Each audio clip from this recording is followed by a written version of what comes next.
Bonjour les taureaux, bienvenue sur ma chaîne Valets et Cartes. Merci d'être là, je suis ravie de vous accueillir pour votre guidance du week-end du 10 et 11 juin 2023.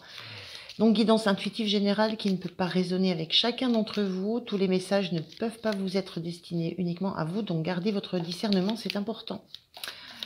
Allez, on va regarder avec deux arcanes majeures quelles sont vos énergies pour ce week-end, vos questionnements sur voilà ce qui peut un petit peu vous interpeller sur le week-end. Allez, c'est parti pour vous les taureaux.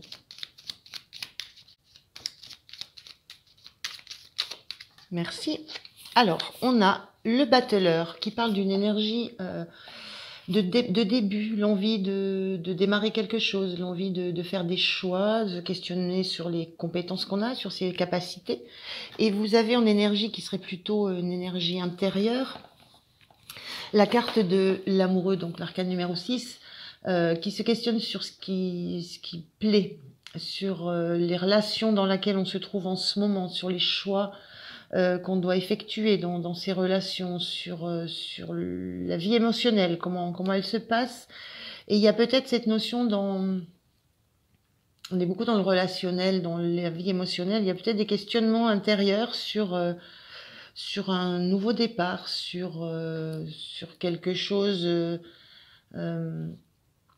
qui doit démarrer, mais avec là aussi la notion d'un choix à faire, de quelle direction prendre, comment faire fructifier ça. Voilà, donc il y a peut-être des questionnements sur il y a des notions de choix, d'avoir des choix à faire, plutôt dans le relationnel, voire sentimental, on verra, et d'avoir envie que des choses démarrent, sans savoir encore trop quoi ou comment faire démarrer ça. Alors, on va voir avec le tarot ce que ça nous raconte. Allez, je prends 3 cartes pour vous les taureaux. 3 cartes, s'il vous plaît. La première, l'ermite, en carte inversée. La deuxième, on a le 9 de coupe.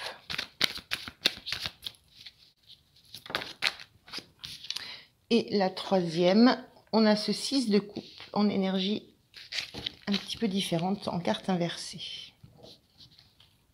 Et on a ce 9 de pentacle inversé. Pardon. Alors, le ressenti, c'est que moi, ce que je ressens là, c'est que j'ai la sensation de quelqu'un qui est bien là où il est, où elle est, qui a entassé des bonheurs, qui a accumulé des joies, des bonheurs, qui est au milieu qui se sent bien seul, avec, ça fait comme des trophées là, avec une sensation d'avoir gagné des trophées, d'avoir gagné des petites victoires sur la vie, d'avoir des joies, des bonheurs, et de vouloir en profiter, mais seule. Il y a cette notion d'être complètement autonome, indépendante dans le fait de se sentir bien, d'avoir réussi à gagner ces trophées sans attendre des autres qui nous apportent la joie, qui nous apportent l'amour. C'est des choses ça renvoie à l'idée qu'on les a trouvées à l'intérieur de soi. Mais j'ai une idée d'accumulation là, vraiment une notion de trophée. Dont on savoure l'existence, mais peut-être dont on ne sait plus trop savourer l'essence. Voilà, on ne sait plus trop ce qu'il y a dans ces couples. On ne sait plus trop d'où elles viennent, à quoi elles correspondent. Voilà, on s'est engagé dans un travail de réalisation personnelle, je ressens un peu ça.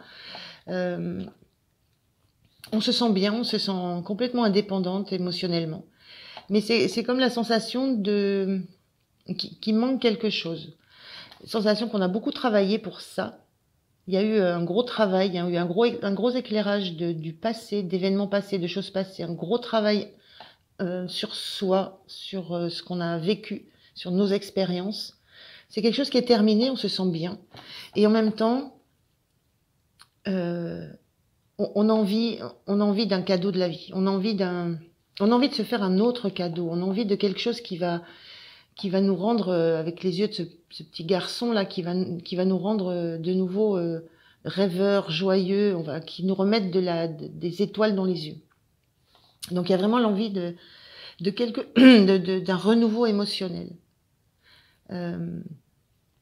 Voilà, c'est un petit peu ce que je ressens là. Et avec ce 9 de Pentacle qui est inversé, c'est cette notion hein, de travail. 9 de Pentacle, si on est complètement indépendante financièrement, complètement indépendant ou indépendante matériellement, dans le concret, il y a une notion d'avoir aussi d'indépendance par rapport à un travail. Il y a aussi une notion de travail intérieur qui a été fait et on peut se détacher de ça. Donc ça rejoint la carte de l'ermite. Donc sensation que vous avez fait un gros travail intérieur pour vous sentir bien, en phase, aligné avec votre cœur, avec ce que vous souhaitez, avec ce que vous voulez. Cette période, elle est terminée, mais maintenant vous sentez qu'il est temps il est temps d'aborder la suite, il est temps d'aborder la relation avec l'extérieur, il est temps d'accepter de vous faire un réel cadeau à vous-même. Le 6 de coupe, c'est l'enfant intérieur, c'est à soi qu'on s'offre un vrai cadeau, et là pour le coup on voit ce qu'il y a dedans. Besoin d'avoir quelque chose de nouveau qui vous remette des paillettes dans les yeux et que vous puissiez voir l'intérieur de cette coupe, savoir de quoi il s'agit, en percevoir, que ça vous donne l'eau à la bouche même si vous ne savez pas encore ce que c'est. Et il y a cette notion de pas encore savoir comment démarrer quelque chose, comment ça va démarrer, quel choix vous allez faire, mais il y a ce besoin à un moment de se dire, de se positionner sur le fait de se dire j'ai ce qu'il faut pour moi, je suis autonome dans mon domaine émotionnel. Maintenant j'ai besoin de partager, j'ai besoin de recevoir un cadeau, de recevoir quelque chose, d'être en relation avec quelqu'un. Et il y a un petit peu cette envie là de renouveau, de départ. Mais on sait qu'on peut le faire. On est en capacité de se relancer dans une aventure, dans une relation. On sait qu'on peut le faire. On sait encore pas trop comment. Voilà, il y a encore des choix. Il y aura encore des choix à faire, mais on se sent prêt ou prête. Je parle souvent au féminin dans ce jeu parce que ce jeu est extrêmement riche en personnages féminins. Alors, quel est votre état d'esprit, votre énergie à vous ?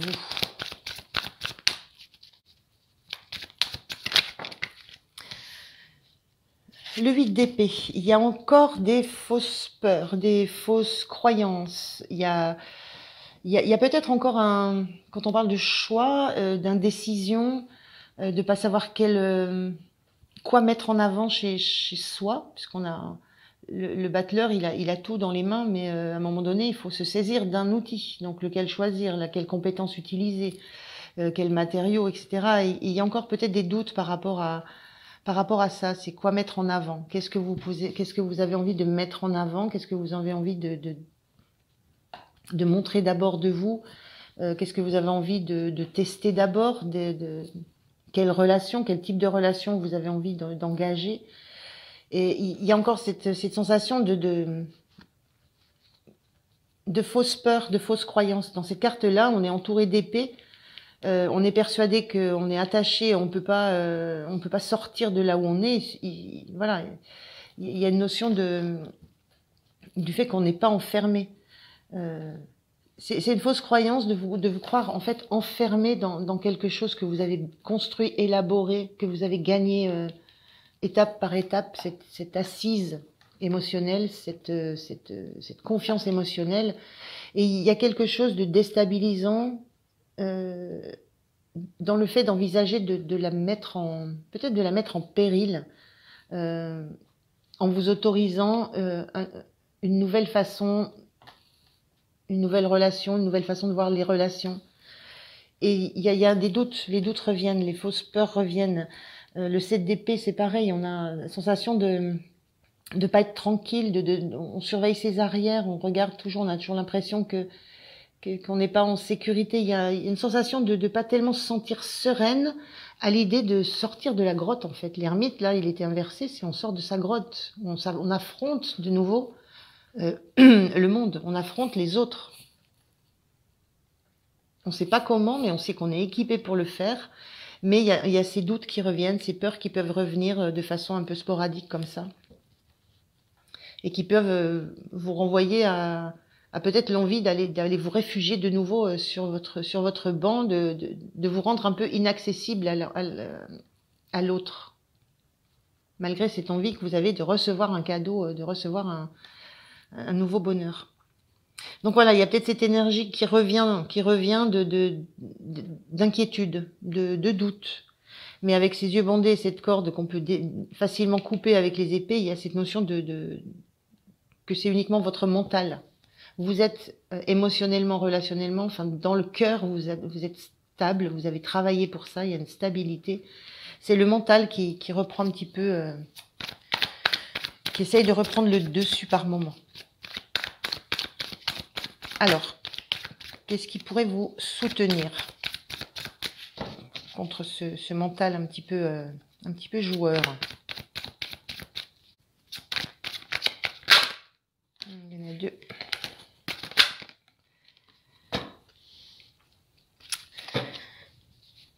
Les amoureux, on retombe sur cette même carte.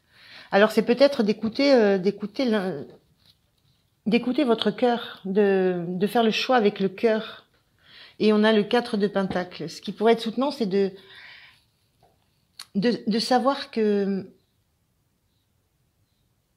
il y a une stabilité, il y a quelque chose de très stable chez vous. Il y a quelque chose, la stabilité, vous l'avez acquise, mais il y a aussi une stabilité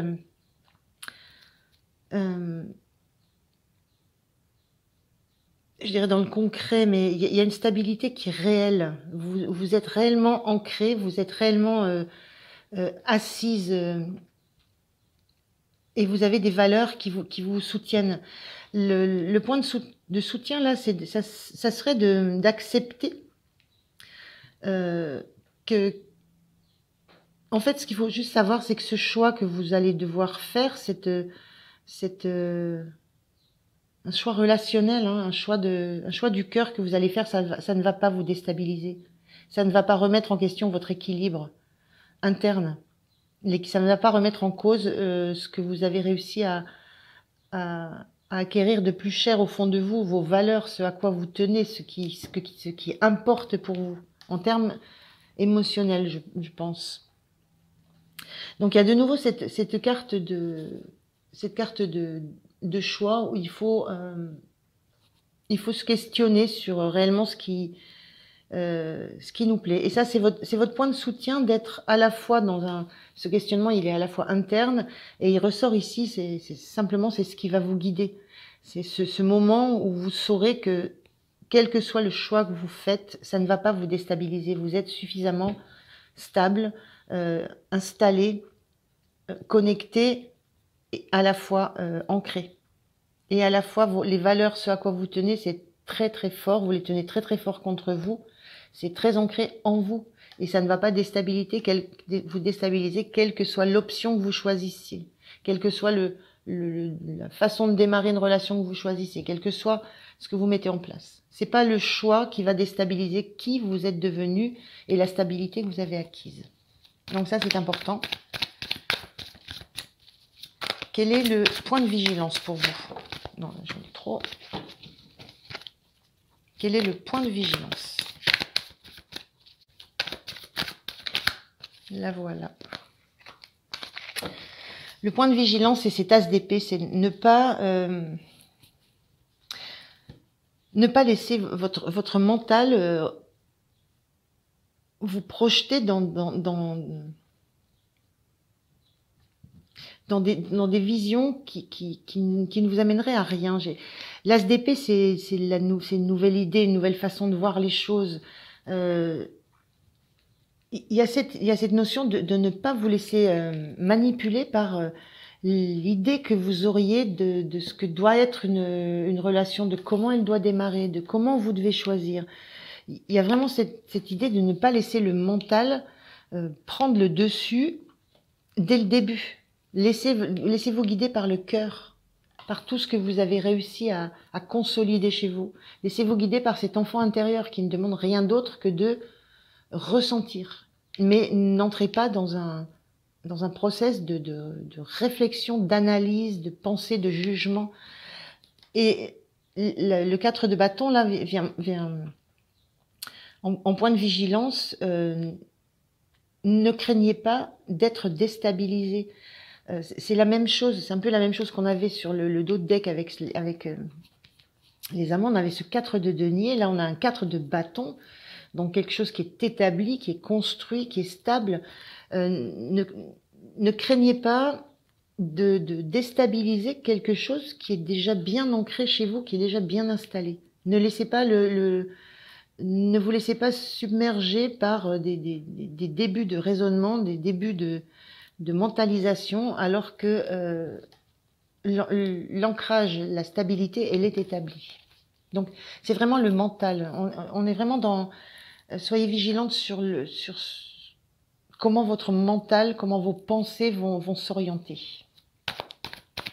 Quelle est votre énergie fin du week-end, le taureau? Là, voilà, tout doucement.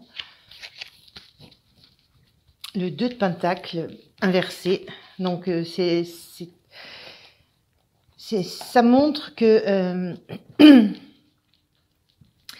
vous êtes quand même déstabilisé par les événements. Vous êtes déstabilisé par ce choix à faire, par ces deux choses à gérer en même temps, par peut-être deux propositions, par deux visions de choses, par deux relations, par deux façons de penser, par deux façons d'imaginer ce nouveau cadeau que vous attendez. Il y a quelque chose qui vous déstabilise, ou alors plutôt, moi j'ai la sensation, vous arrêtez de jongler en fait. C'est plutôt ça que je ressens. Vous arrêtez de jongler entre ce mental et puis ce cœur que vous sentez bien stable, cette stabilité en vous. Vous arrêtez de jongler entre tout ça. Vous arrêtez de faire fonctionner votre cerveau, tantôt le mental, tantôt le cœur. J'ai plutôt cette sensation-là.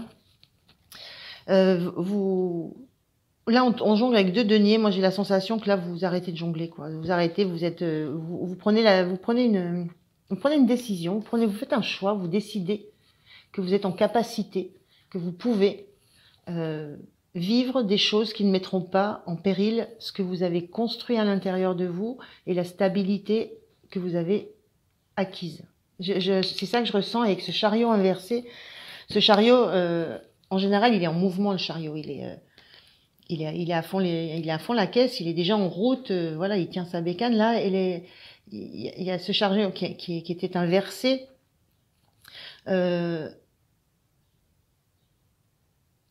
Vous savez que vous pouvez soit tout gérer, soit arrêter de vous prendre la tête pour essayer de faire du lien entre tout. Vous comprenez vous comprenez à l'intérieur de vous que vous avez cette âme de battleur qui sait qu'il peut. Et ce chariot inversé, ça montre aussi que vous n'avez pas de raison, vous n'allez pas vous précipiter. Vous allez laisser faire les choses. Vous allez laisser aussi venir les choses à vous. Le chariot, il va vers les choses, il se lance dans une direction, un objectif. Vous allez aussi laisser faire les choses tranquillement, laisser venir à vous les choses. C'est un peu ce qu'on ressentait dans cette carte qui est inversée. Donc il y a une notion de sérénité qui arrive là. On prend le temps, on ne se précipite pas, on laisse faire les choses et ça nous renforce dans cette stabilité réellement, ce bien-être qu'on ressent. Donc plutôt chouette. Je prends un dernier message pour vous, pour terminer, un message du petit oracle des sagesses amérindiennes.